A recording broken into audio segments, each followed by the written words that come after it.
ایک وقت گزر گیا مگر دکھ کم نہ ہوا، شہید بی بی آج بھی یادوں میں زندہ۔ شہید جمہوریت دختر مشرق اور پاکستان کی پہلی خاتون وزیر اعظم بے نظیر بھٹو کی آج 18ویں برسی منائی جا رہی ہے۔ المناک سانحے پر پورا ملک سوگوار، بی بی سے محبت کرنے والے جیانوں کی آنکھیں پرنم، شہید کے مزار پر حاضری، جذباتی مناظر نے ماضی کی یاد تازہ کر دی۔ عقیدت کے چراغ روشن اور بی بی زندہ ہے کے نعرے فضا میں گونج اٹھے۔ خاتون اول آصفہ بھٹو کی گڑی خدا بخش آمد، شہید ذوالفقار علی بھٹو اور شہید بے نظیر بھٹو کے مزار پر حاضری، فاتحہ خوانی کی۔ پاک امارات تعلقات میں مزید پیش رفت، شیخ محمد بن زید ال نہیان کا پہلا سرکاری دورہ، وزیراعظم شہباز شریف اور یو اے ای صدر کے درمیان تفصیلی بیٹھک، دونوں رہنماؤں میں تعاون کے شعبہ جات میں پیش رفت کا جائزہ، معاشی تعاون، سرمایہ کاری، توانائی، انفراسٹرکچر، آئی ٹی، عوامی روابط پر زور، دو طرفہ تجارت میں اضافے پر بھی اتفاق کیا گیا، باہمی دلچسپی کے امور پر قریبی روابط و تعاون جاری رکھنے کے عزم کا اعادہ، دونوں رہنماؤں کا دو طرفہ تعلقات کے مثبت سمت پر اطمینان کا اظہار۔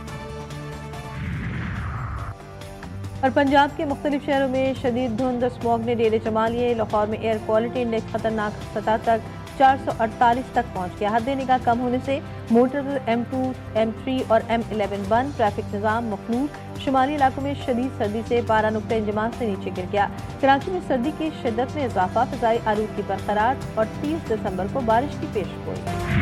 شامدید کہتے ہیں کے پی کے چیف منسٹر سہیل آفریدی صاحب کو۔ پچھلی دفعہ جو ہے وہ گنڈاپور صاحب لاہور تشریف لائے تھے، ان کو لاہور دکھایا گیا، انہوں نے لاہور کی بتیاں، صفائی، ترقی دیکھی۔ اب سہیل آفریدی صاحب جو ہے وہ دیکھنے کے لیے آئے ہیں، ان کو بہت خوش آمدید، بتیاں دیکھیں، روٹی کھائیں، تصویریں کھینچیں، پنجاب کی اور لاہور کی ترقی، خوبصورتی دیکھ کر اس سے امپریس ہو کر جا کر جو ہے وہ خیبر پختونخوا میں اس کو جو ہے وہ امپلیمنٹ کریں۔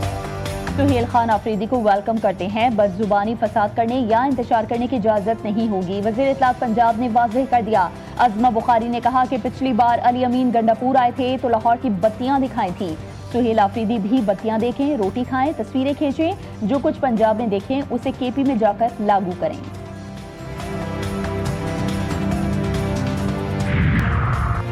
کراچی میں پھر پولیس لائٹس لگی گاڑی، واردات میں استعمال، گلستان جوہر سے 1 کروڑ روپے سے زائد مالیت کی گاڑی چھن گئی، C C T V footage G T V news نے حاصل کر لی، ملزمان گاڑی لے کر فرار ہو گئے، ماڈل کالونی جعفر باغ کے قریب اسٹریٹ کرمنل کی لوٹ مار، موٹر سائیکل سوار 2 ملزمان نے گھر کی دہلیز پر کھڑے نوجوان کو واردات کا نشانہ بنایا۔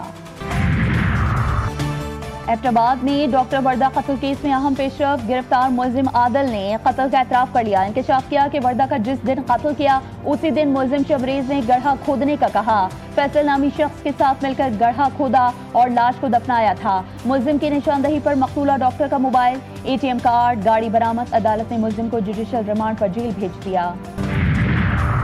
اسلام آباد میں بلدیاتی انتخابات، کاغذات نامزدگی جمع کروانے کی تاریخ میں 2 دن کی توسیع، بلدیاتی الیکشن کے لیے امیدوار کاغذات نامزدگی 30 دسمبر تک جمع کروائیں، امیدواران کے لیے کاغذات نامزدگی جمع کروانے کی آخری تاریخ 27 دسمبر تھی۔ شام میں مسجد کے اندر خودکش دھماکہ، 6 نمازی شہید، متعدد زخمی، دھماکہ حمص کے علاقے الذہب میں نماز جمعہ کے دوران ہوا، دھماکے کے بعد لوگ خوفزدہ ہو کر مسجد سے بھاگتے نظر آئے، سیکیورٹی فورسز نے علاقے کو گھیرے میں لے کر تفتیش شروع کر دی۔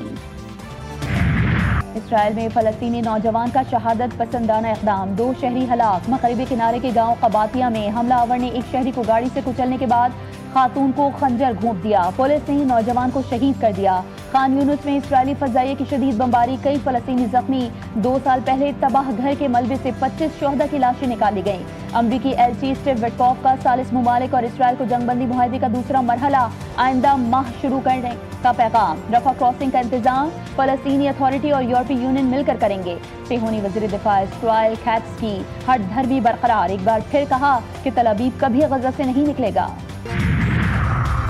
کراچی والے ہو جائیں تیار، محکمہ موسمیات نے شہر قائد میں موسم سرما کی پہلی بارش کی پیش گوئی کر دی، 30 دسمبر کو بادل برسیں گے، منگل سے بدھ کے درمیان شہر میں مغربی ہواؤں کا سسٹم اثر انداز ہو سکتا ہے، کراچی میں سردی کی شدت میں اضافہ ہوگا، 28 دسمبر سے مغربی ہواؤں کا سلسلہ بالائی علاقوں کو متاثر کرے گا، ملک کے دیگر شہروں میں سردی کی شدت برقرار، شمالی علاقوں میں پارہ نقطہ انجماد سے نیچے گر گیا۔